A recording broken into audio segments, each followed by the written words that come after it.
Hello, guys. Happy New Week. Happy Sunday. So, something happened today that made me think a lot. A lot, a lot, a lot.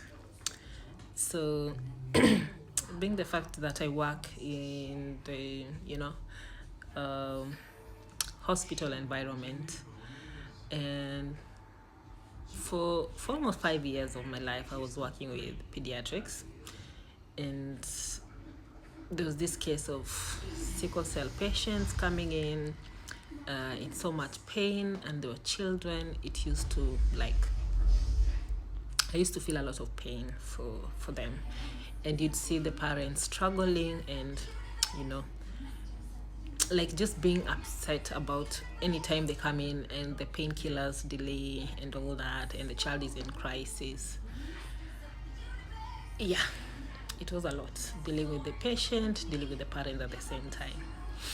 So there's this time in a different scenario, I met a couple, and this couple had almost 3 kids who are sicklers. And wow, I was like, back then I used to think they should have, go for marriage, counseling and genetic whatever testing and all that. And it got me thinking. Because when I went to labor, when I went to deliver my daughter, I got admitted to a ward for women, but it happened there was a 16-year-old there who was in a sickler. I don't know what was happening. With private hospitals, how it goes.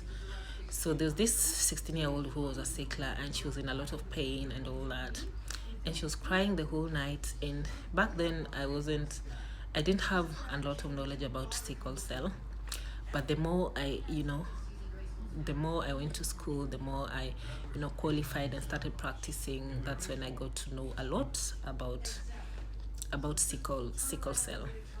And when I finally happened to practice in a pediatric hospital, now you even met specialists who deal with sickle cell patients, and they want follow-up and all that. And honestly, I don't know about the Kenya, but I used to feel that we don't have a lot of patients. I'm not sure if it's the rate of survival that was low, or it's just not as common. I need to look into the numbers and see how many patients, like sickler patients, that are at least being monitored and all that. So something happened today in my church.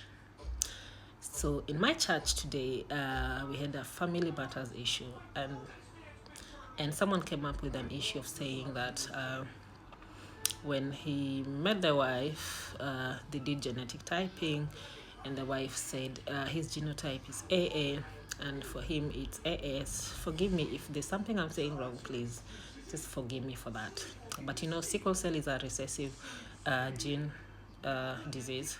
So unless there's an S and S, you can just give birth carriers. So for you to have a child who's sickler, both the mother and the father should have let's go to the gene part. A gene that carries the sickle cell disease is the S. So if an AS, so someone who doesn't have a sickle cell is AA, and if someone is a carrier, it's AS. So if a carrier and a carrier get married, there's 50% chance they're gonna give birth to a sickle cell patient. And if a carrier and someone who doesn't have the sickle cell gene get married, there's no chance they'll give birth to a sickle cell patient, but they'll give birth to carriers. So this guy knew he's a carrier, yeah?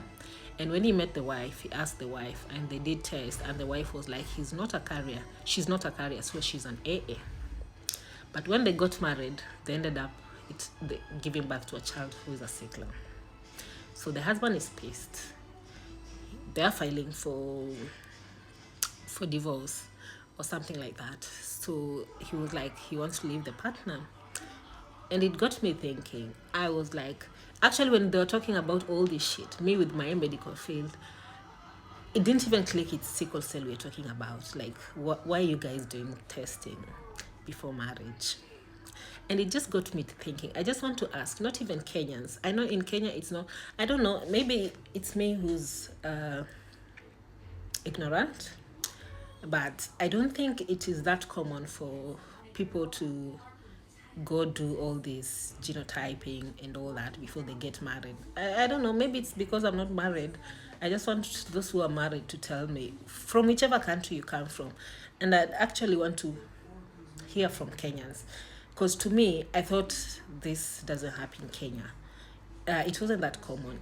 When I met this couple that had 3 kids who are sicklers, I was like, why didn't they do all these things just to make sure the kids are protected?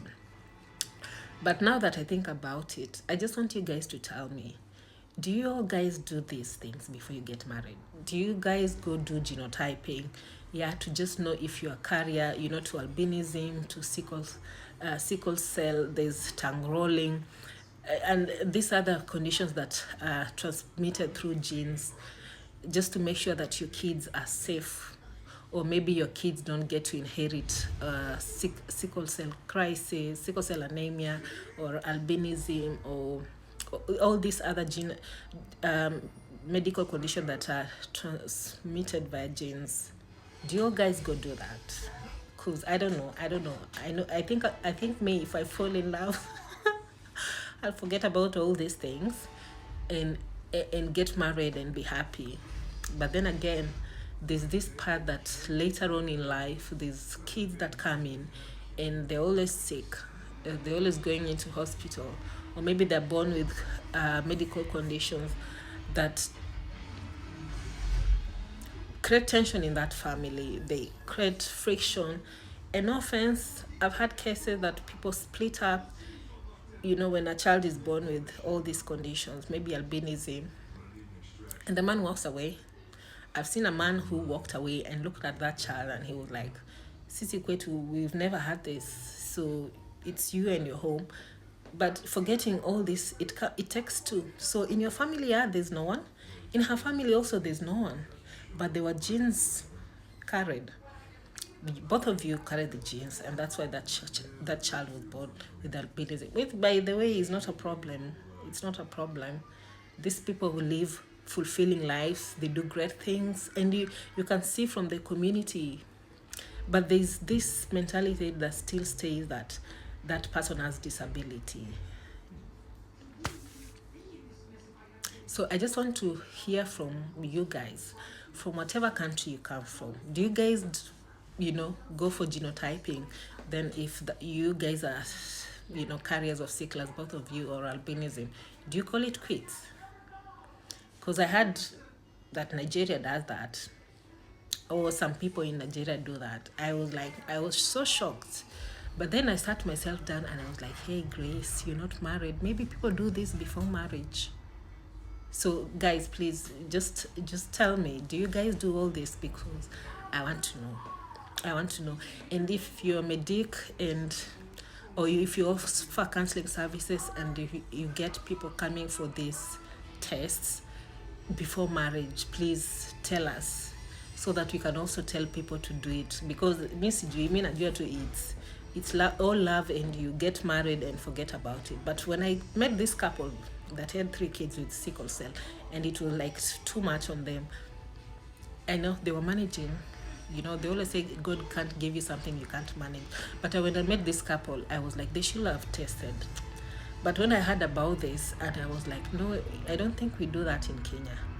But if we do it, please just tell me we do it and educate me so that I start doing it. I have a child, but maybe I'll do it for the next ones, because I was so surprised. So tell me, did you and your partner do this? Or do you know of someone who did the genotyping before marriage? Yeah, please educate me. Have a good week. Have a good Sunday. Have a blessed week.